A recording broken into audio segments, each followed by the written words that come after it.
नमस्कार साथियों, 10वीं कक्षा हिंदी विषय के अंतर्गत स्पर्श भाग 2 काव्यखंड का पहला और दूसरा पाठ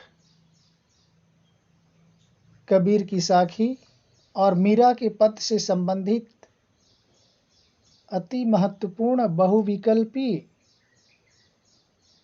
प्रश्नोत्तरी इस वीडियो के माध्यम से प्रस्तुत की जाएगी,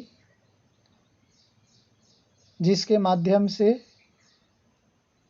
आप अपने ज्ञान का आकलन कर सकते हैं। 5 सेकंड का टाइमर लगाया गया है, जिसमें आप कितना जानते हैं ये अंदाज़ा भी लगा सकते।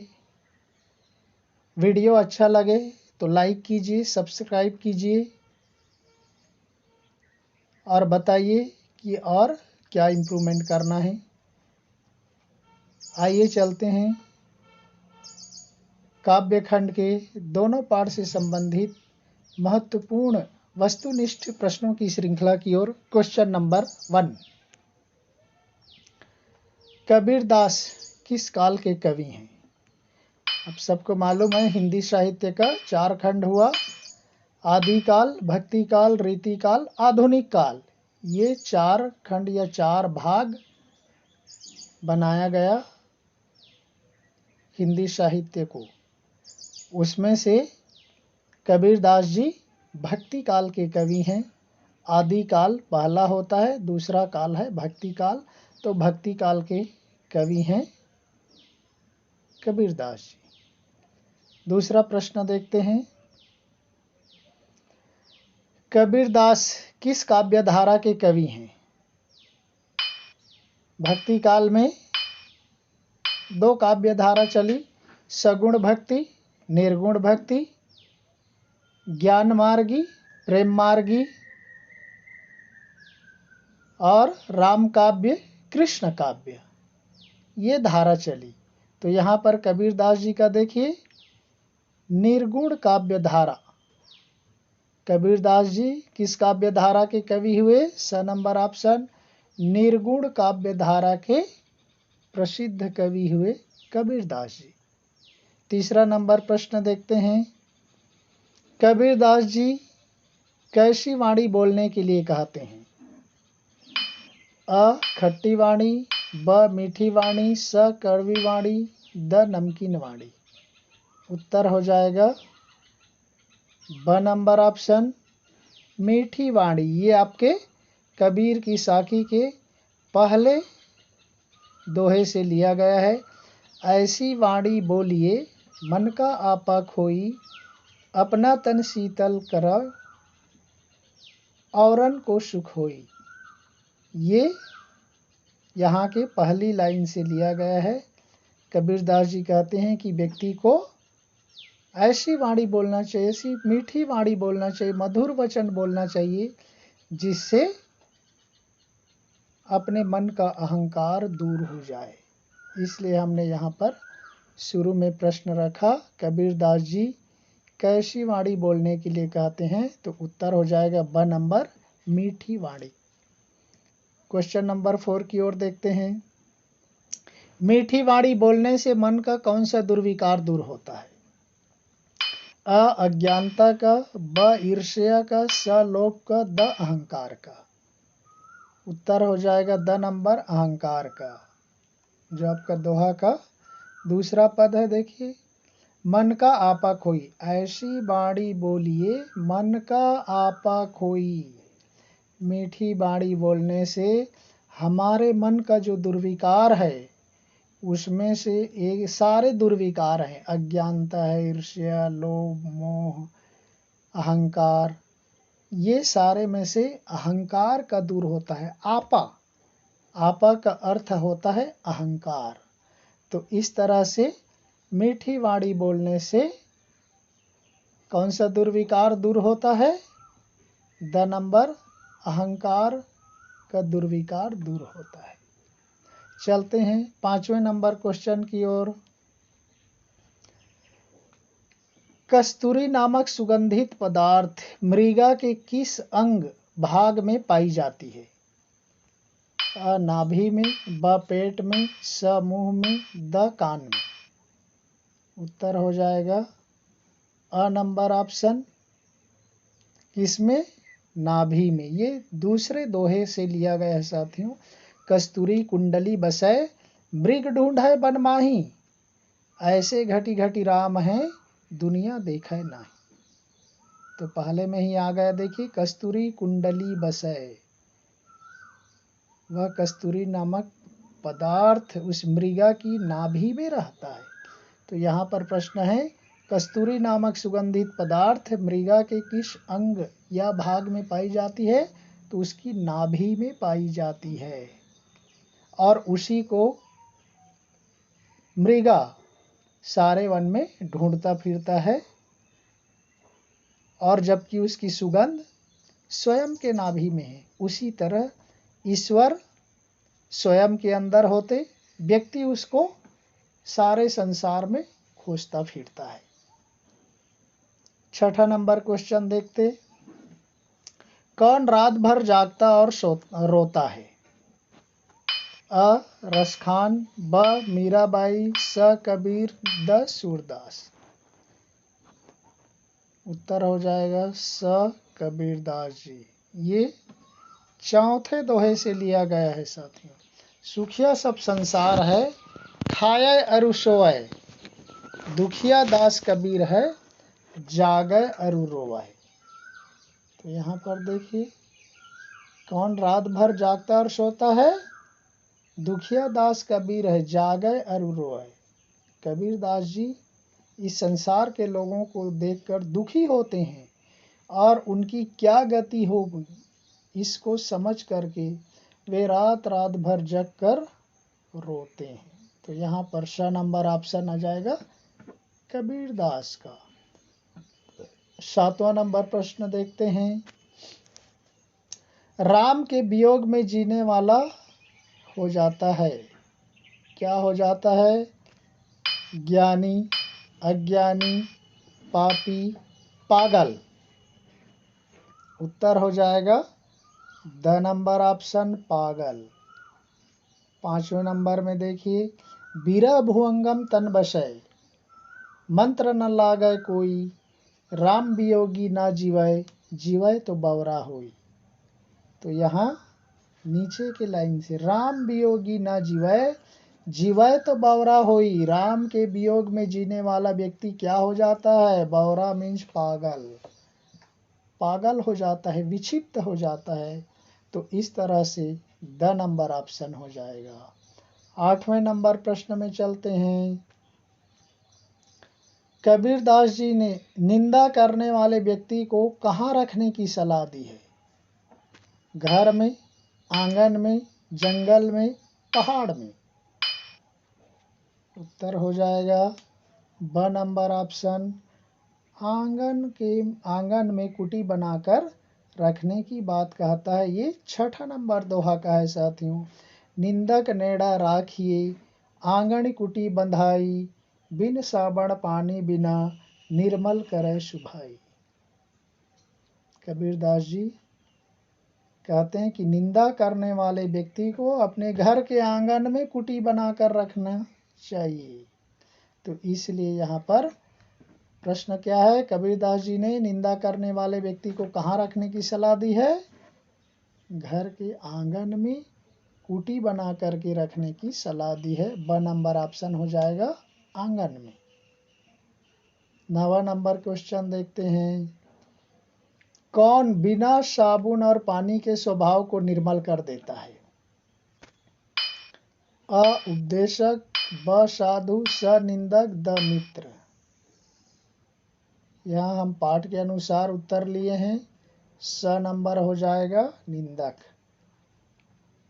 ये उसी का है, निंदक नेड़ा राखी, आंगन कुटी बंधाई, बिन साबण पानी बिना, निर्मल करे सुभाई। वह निंदा करने वाले व्यक्ति जो आपके घर के आंगन में रहेगा, वह बिना पानी और बिना साबुन के आपके स्वभाव को, आपके चरित्र को निर्मल कर देता है, पवित्र कर देता है। वह करने वाला है निंदक, निंदा करने वाला, बुराई करने वाला व्यक्ति स नंबर ऑप्शन हो जाएगा। 10वां नंबर क्वेश्चन में चलते हैं। ईश्वर के नाम का एक अक्षर पढ़ने वाला व्यक्ति होता है, क्या हो जाता है? प्रेमी, पंडित, संत, महात्मा। ये 7वें नंबर दोहे का प्रश्न है साथियों। पोथी पढ़ी पढ़ी जग मुआ, पंडित भया न कोई, एक असीर पीव का, पढ़े सुपंडित होय। कबीरदास जी ने उस ईश्वर के एक ही अक्षर पढ़ने वाले व्यक्ति को ज्ञानी माना है, पंडित माना है। तो यहाँ पर प्रश्न है, ईश्वर के नाम का एक अक्षर पढ़ने वाला व्यक्ति हो जाता है, ब नंबर ऑप्शन, पंडित हो जाता है, ज्ञानी हो जाता है, क्योंकि ईश्वर के नाम का महत्व होता है और उस नाम के महत्व को जो जान लेता है वही संसार में सच्चा पंडित होता है, सच्चा ज्ञानी हो जाता है। 11वें नंबर क्वेश्चन में देखते हैं। संसार के लोग वेद, शास्त्र और पुराण पढ़ पढ़ कर खाली स्थान हो गए, अ ज्ञानी हो गए, ब संत हो गए, स महात्मा हो गए, द मर गए। उत्तर हो जाएगा द मर गए। कबीरदास जी ने कहते पोथी पढ़ी पढ़ी जग मुआ, पंडित भया न कोय। सारे संसार के लोग पोथी, वेद, शास्त्र, पुराण पढ़ पढ़ करके क्या हो गए? मर गए, लेकिन कोई पंडित नहीं हुआ, क्योंकि उस ईश्वर के नाम के महत्व को कोई नहीं जानता। और जो जान जाता है वह तो ज्ञानी हो जाता है। इसलिए संसार के लोग वेद, शास्त्र और पुराण पढ़ पढ़ कर, द नंबर ऑप्शन हो जाएगा, मर गए हो जाएगा। चलते हैं 12वें नंबर क्वेश्चन की ओर। कबीरदास जी का प्रस्तुत पाठ साखी किस छंद में है? दोहा छंद में, चौपाई छंद में, सवैया छंद में, कवित्व छंद में। पाठ प्रवेश में मिलता है ये साथियों। अ नंबर है, दोहा छंद में है। कबीर की प्रस्तुत साखी दोहा छंद में है और दोहा छंद छंद का एक प्रकार है। छंद के दो प्रकार होते, वर्णिक छंद और मात्रिक छंद। मात्रिक छंद का पहला है दोहा। और छंद के बारे में आप ज़्यादा जानकारी चाहते हैं तो हमारे प्लेलिस्ट में जा कर के देख सकते हैं, वहाँ छंद का वीडियो बना हुआ है, अलंकार का वीडियो बना हुआ है, रस का वीडियो बना हुआ है, संज्ञा, सर्वनाम, विशेषण, क्रिया, सब का वीडियो आपको आसानी से मिल जाएगा। आप लिख सकते, पढ़ सकते, सुन सकते। तो कबीरदास जी का प्रस्तुत साखी कौन सी छंद में है? दोहा छंद में है। दोहा छंद किसको कहते हैं? जिसमें 13 और 11 मात्राओं के साथ कुल 24 मात्राएं होती हैं, जिसके अंत में गुरु और लघु होता है, उसको कहा जाता है दोहा छंद। तो मैंने बताया, छंद के बारे में अधिक जानकारी के लिए आप वीडियो है लिस्ट में, प्ले लिस्ट में, आप वहां जा कर के देख सकते, समझ सकते, आपकी शंका का समाधान हो जाएगा। चलते हैं 13वें नंबर क्वेश्चन की ओर। कबीरदास जी की भाषा को कहा जाता है अवधी भाषा, पचमेल खिचड़ी या सधुकड़ी भाषा, ब्रज भाषा, खड़ी बोली हिंदी भाषा। उत्तर हो जाएगा ब नंबर, पचमेल खिचड़ी या सधुकड़ी भाषा कहा जाता है, क्योंकि वो संत थे। ये पाठ प्रवेश से लिया गया है दोनों प्रश्न। कबीरदास जी घूमते थे, इसलिए अलग अलग क्षेत्र में जाते थे। कहीं अवधी के क्षेत्र में, कहीं राजस्थानी के क्षेत्र में, कहीं भोजपुरी के क्षेत्र में, कहीं पंजाबी के क्षेत्र में। इसलिए उस क्षेत्र की सभी भाषाओं का प्रभाव उनकी कविताओं पर पड़ा। इसलिए उनकी रचना में अवधी, राजस्थानी, भोजपुरी, पंजाबी सभी भाषाओं का मिश्रण है। इसलिए उनकी भाषा को पचमेल खिचड़ी कहा जाता है। क्योंकि यह कबीरदास जी साधुओं की तरह, संतों की तरह व्यवहार करते थे, इसलिए उनकी भाषा को सधुक्कड़ी भाषा भी कहा जाता है। तो ऑप्शन ब हो जाएगा, पचमेल खिचड़ी या सधुक्कड़ी भाषा। 14वें नंबर प्रश्न में चलते हैं। मीराबाई के आराध्य देव कौन हैं? श्री राम, विष्णु जी, श्री कृष्ण, महादेव। उत्तर हो जाएगा स नंबर, आप सबको मालूम है श्री कृष्ण है। यहाँ से मीराबाई पाठ से प्रश्न शुरू हो गया। 13 क्वेश्चन हमने कबीर की साखी से लिया है। अब आगे के प्रश्न मीराबाई के पद से संबंधित हैं। तो मीराबाई किसको अपना आराध्य देव मानती हैं? श्री कृष्ण को मानती हैं, इसलिए उत्तर हो जाएगा स नंबर, श्री कृष्ण। 15वें नंबर प्रश्न में चलते हैं। श्री कृष्ण ने किसको वस्त्र प्रदान करके उनकी लाज बचाई थी? सीता की, राधा की, कुंती की, द्रौपदी की। आप सबको मालूम है ये मीराबाई के पहले पद से संबंधित प्रश्न है।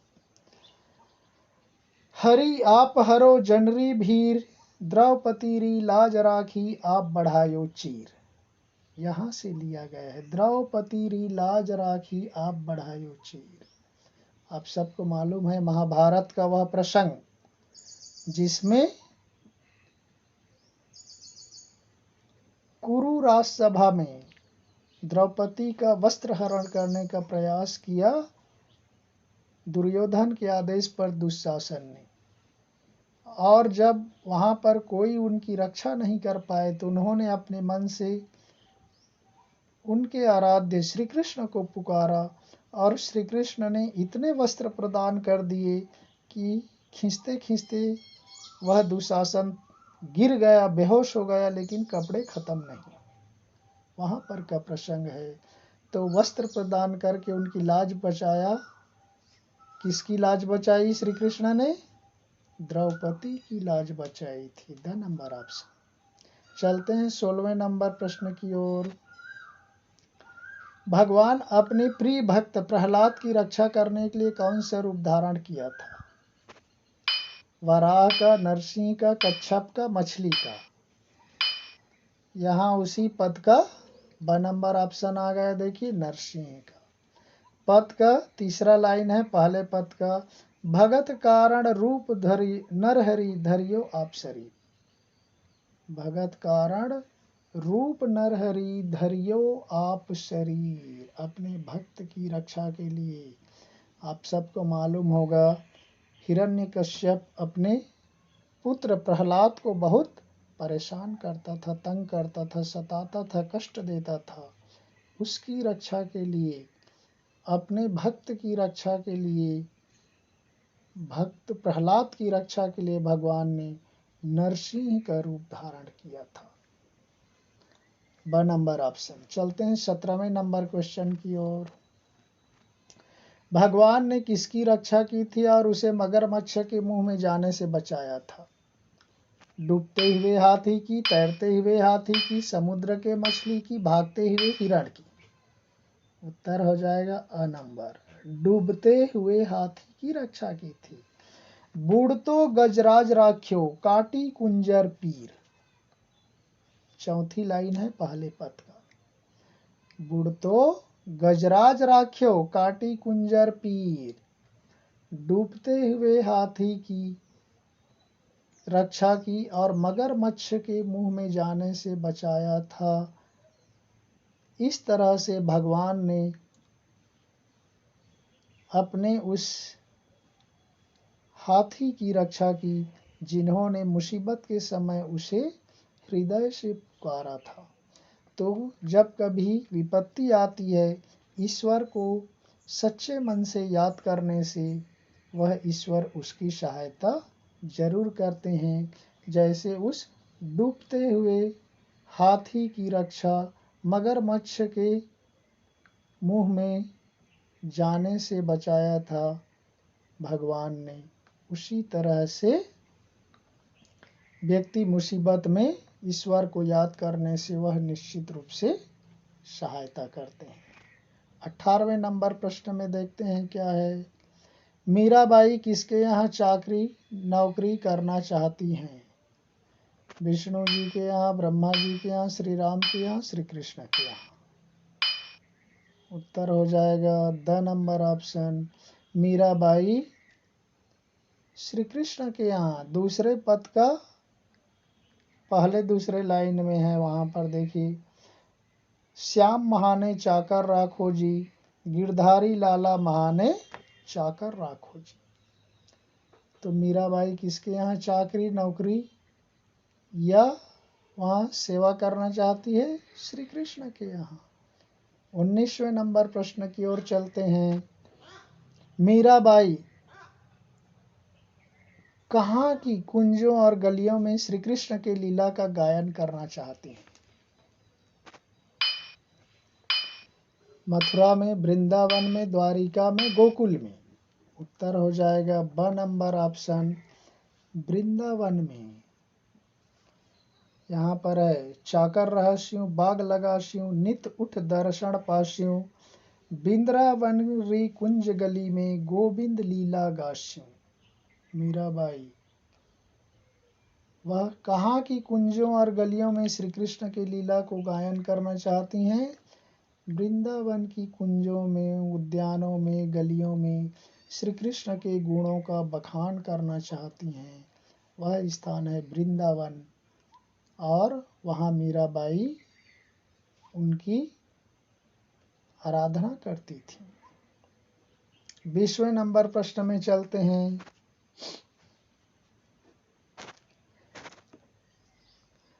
तो साथियों, 20वें नंबर प्रश्न है, श्री कृष्ण सजने संवरने रूप सौंदर्य के लिए क्या क्या धारण करते थे?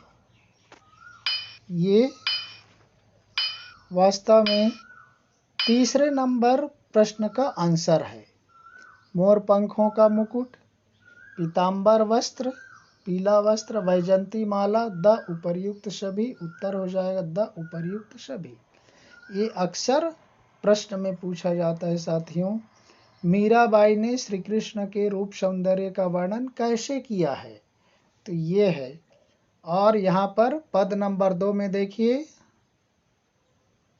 7वें नंबर लाइन से, 7वें और 8वें लाइन में, मोर मुगट पीतांबर शो है, गल वैजंती माला, बिंद्रावन में धेनु चरावे, मोहन मुरली वाला। ये इसका आंसर है। और वही मैंने किया है, मोर मुगट, देखो मोर पंखों का मुकुट, पीतांबर पीला वस्त्र, वैजंती माला गल वैजंती माला। तो ये तीनों ही को श्री कृष्ण धारण करके अपने को सजाते थे, अपने रूप सौंदर्य को निखारते थे। तो प्रश्न में वही है, उत्तर हो जाएगा उपर्युक्त सभी। 21वें प्रश्न में चलते हैं। श्री कृष्ण वृंदावन में क्या चराने जाते थे? बहुत ही सरल है, बैल, गाय, भैंस, भेड़ या बकरी। उसी 8वें लाइन में देखो, बिंद्रावन में धेनु चरावे, मोहन मुरली वाला। बिंद्रावन मतलब वृंदावन में धेनु चरावे। धेनु मतलब होता है गाय। तो श्री कृष्ण वृंदावन में क्या चराने जाते थे? गाय चराने जाते थे। हो जाएगा। 22वें नंबर प्रश्न की ओर चलते हैं। मीराबाई किस रंग की साड़ी पहनकर श्री कृष्ण के दर्शन करना चाहती हैं?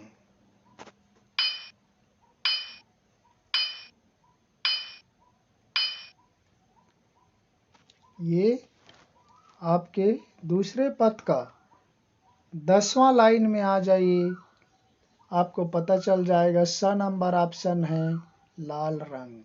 सांवरिया रा दर्शन पास्यों, पहर कुसुम्बी साड़ी।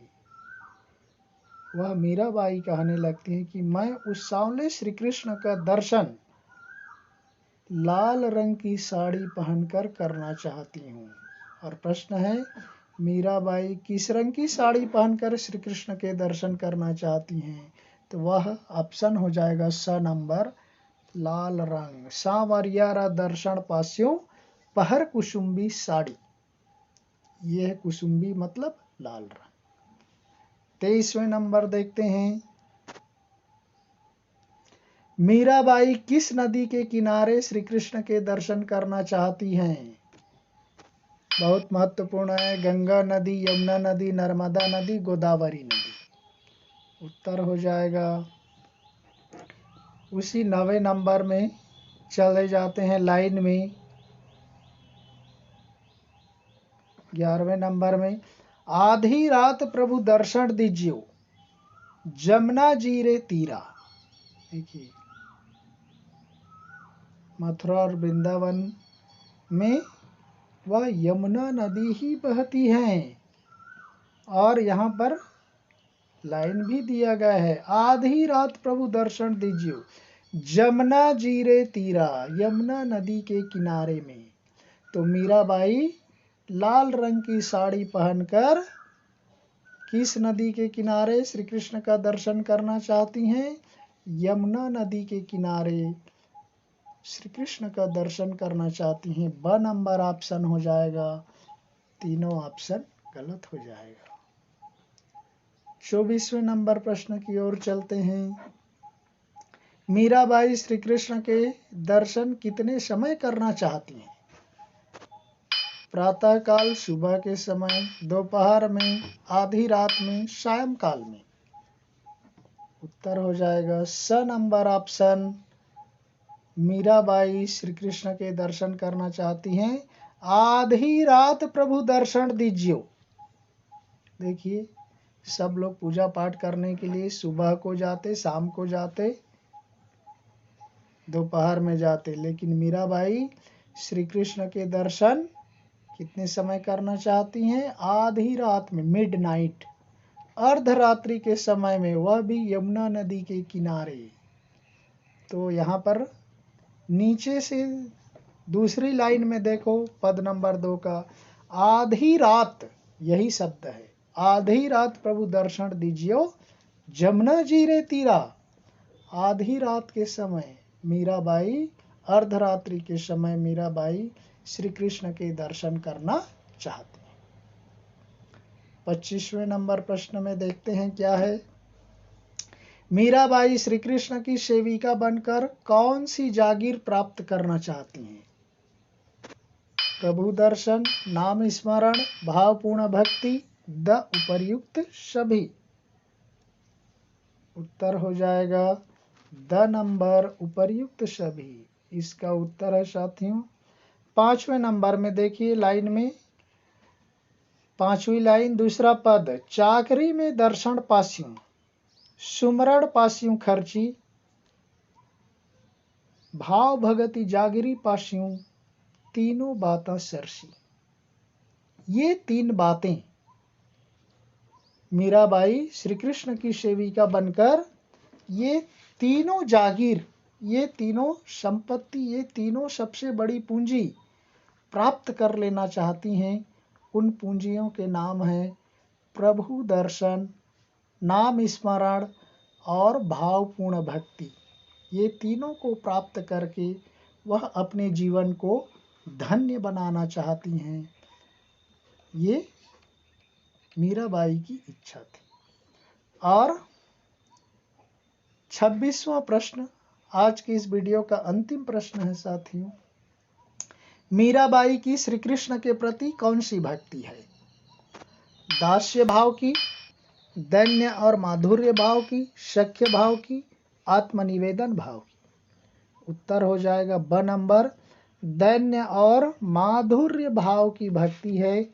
ये मीराबाई के जो कवित्री परिचय है वहां से लिया गया है। वहां है, देखिए सबसे नीचे पैरा में, मीरा की भक्ति दैन्य और माधुर्य भाव की है। मीराबाई, आप सबको मालूम है, दास्य भाव की भक्ति तुलसीदास जी करते थे। सख्य भाव की भक्ति सूरदास जी करते थे। और धन्य और माधुर्य भाव की भक्ति मीराबाई करती थी। भक्ति 9 प्रकार की होती है और श्रवणम, कीर्तनम, वैष्णवेषणम, पाद सेवनम, अर्चनम, वंदनम, दास्यम, सख्यम, आत्मनिवेदनम, ये 9 प्रकार की भक्ति होती है। उसमें से यहाँ पर आत्मनिवेदन, दास्य, सख्य ये सब रख दिया गया है। तो मीराबाई की भक्ति है धन्य और माधुर्य भाव की भक्ति। तो इस तरह से साथियों हमने काव्य खंड के दोनों पाठों से महत्वपूर्ण, जितना संभव हो सके उतना, सभी दोहों से, पदों से, जो महत्वपूर्ण पंक्ति है उनसे प्रश्न लेकर के बहुविकल्पी माध्यम से प्रस्तुत करने का प्रयास किया। और वीडियो अच्छा लगे तो निश्चित रूप से लाइक कीजिए, सब्सक्राइब कीजिए, कमेंट कीजिए, बताइए कैसा है, और इसी तरह के वीडियो हम दूसरे पार्ट के लिए बनाएं या नहीं, ये हमें कमेंट करके निश्चित रूप से बताइए। और वीडियो को बार बार देख करके अभ्यास कीजिए। आप कितना जानते हैं उस 5 सेकंड के टाइमर से आप अपना उत्तर मिलान कर सकते हैं। तो ठीक है, हम इसको यहीं पर समाप्त करते हैं। हम किसी दूसरे पार्ट के वीडियो के साथ फिर मिलेंगे। तब तक के लिए धन्यवाद। जय हिंद।